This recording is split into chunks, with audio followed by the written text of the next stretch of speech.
Saiyan MGTOW here with over 9,000 opinions. Welcome to the video. This is going to be part 4 of the John Oliver police segment, Saiyan MGTOW Reacts.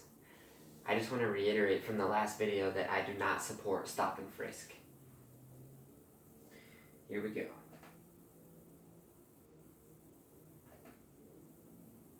In 2011, of the nearly 700,000 stops recorded in New York, the vast majority were of black and Latino people. Or, to put that another way, those policies too often basically amounted to this fucking bullshit, just under a different name.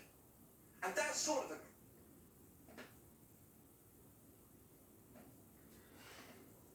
a 50% of the murder, 50% of the suspicion, 52.9% of the stop and frisk stops. High crime areas. What am I missing? Want to hear my solution? All criminal black people, the ones who usually commit crimes, work together and help each other out and try to have 0 black people commit any crimes. Like, imagine that. If literally 0 black people committed any crime in the next year in America, I guarantee the cops would stop patrolling the black communities, and the entire nation would not be afraid in the slightest to walk on the same side of the street at night in the hood with an African descendant person, or lock their car doors as they stop at a light in the hood as 3 African descendant people approach their car, or get scared when an African descendant person pops out from an alleyway right in front of them. Like, it's really that simple. Stop committing crimes, and the cops will stop harassing you. All of a sudden, black people would be public friend number 1, if they aren't already. Did I say it would be easy to break out of poverty without crime? No, I did not say it would be easy. But if Black Lives Matter, then it's clearly worth it. And the biggest problem yet to be tackled. Are all black people impoverished or people who commit crimes? Of course not. Not even close. But if we all think Black Lives Matter, which of course they do, then the real urgent problem is not racism, in my opinion. It's heart disease and cancer, then it's things like poverty, culture, and yes, the police system.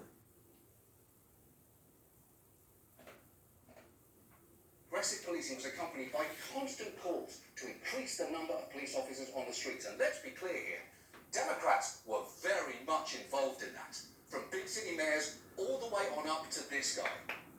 An initiative to put 100,000 more police officers on the street. More prisons, more prevention, 100,000 more police. 100,000 new police in communities of all sizes. We need to finish the job of putting 100,000 more police on our streets. Last fall, Congress supported my plan to hire, in addition to the 100,000 community police we've already funded, 50,000 more, concentrated in high-crime neighborhoods.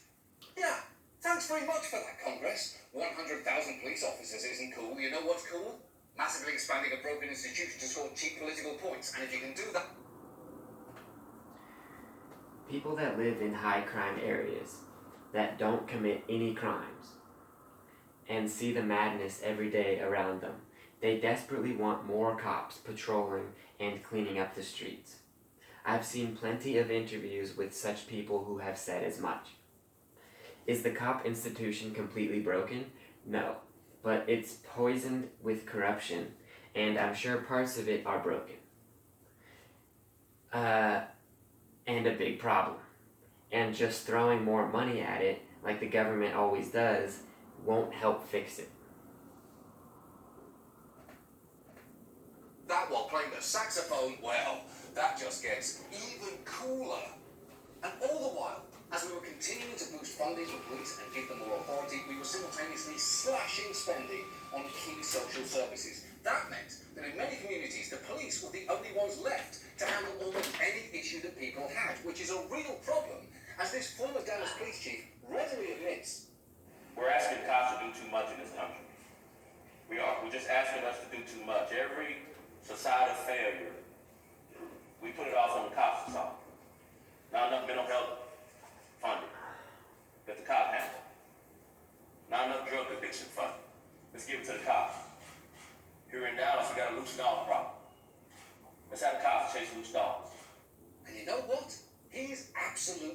right, we are asking police to do far too much. They have a massive array of complicated duties that in many cases they just aren't equipped to handle, making them very much the Jared Kushners of local officials, without, of course, the expression, complexion and general demeanour of a haunted baby.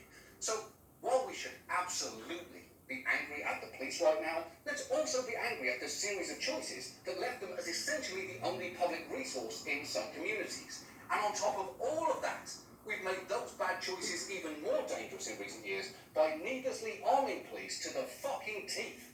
As we discussed 6 years ago now, we've issued the police literal military-grade He's equipment, aged in 6 some of years. which you've seen used to control and intimidate protesters this week. And it's frankly not just the hardware that's a problem here, because a whole sub-industry of police training has also cropped up to reinforce the message that cops are at war. And perhaps no one takes that idea further than this guy. Once you've made the decision to take a human life, you're a transformed creature, you're a predator. What does the predator do? They kill. Only a killer can hunt a killer. Are you emotionally, spiritually, psychologically prepared to snuff out a human life in defense of innocent lives? If you can't make that decision, you need to find another job. Wow. You know, the problem with telling someone that they're a predator is that it primes them to see the rest of the world as potential prey. And of course, cops who went through this training could wind up on edge. You wouldn't train a barber by saying, here are your scissors, and snip like this, and oh yeah, this is how to puncture the carotid artery. Now, you won't need to use this 99% of the time, but if you don't think you can make that decision, you need to find another job. Now, That guy is very creepy, and John is right. The military and cops should not think of themselves as predators. But there does come a time in both professions where you have to enter into that mode, where you hunt or act with deadly intent. If that's not being a predator, then I don't know what is. But you can hunt or act with deadly intent without losing your humanity, without becoming a new creature. But what this guy is saying is so true. If you're not square in your own mind that you can kill someone who needs to be killed or to protect people, then you need to find a new job. Cops should be trained killers, trained to be able to kill, trained to use killing as a last resort. But sometimes the hunt is on, and it's you or them. And not all people are able to take that leap mentally. They just puss out, and then they might get killed. And then the person they could have protected might get raped and then killed. Again, here John goes with the extreme hyperbole. Barbers will never be expected to use their work tool in the role of their job to kill. Cops are not only expected to do this, but it will likely happen if you hit the streets of Chicago for too many years. that gross man is actually called Dave Grossman, and he calls himself an expert in killology, a term that he invented and defines as the scholarly study of the destructive act, just as sexology is the scholarly study of the procreative act, which... ugh. And also, I'm pretty sure that the first lesson in sexology is never call sex the procreative act if you want anyone to procreatively act with you ever again. And as batshit as... It's called martial arts. And one more thing, even if it is really rare, like rape on college campus, I still think it was good that at my college we had a sit-down talk with everyone about what is legally rape and how it definitely happens on campus. Doesn't mean I didn't know rape was bad or that I didn't know rape would directly affect many people in the room. But that doesn't mean the talk was no good.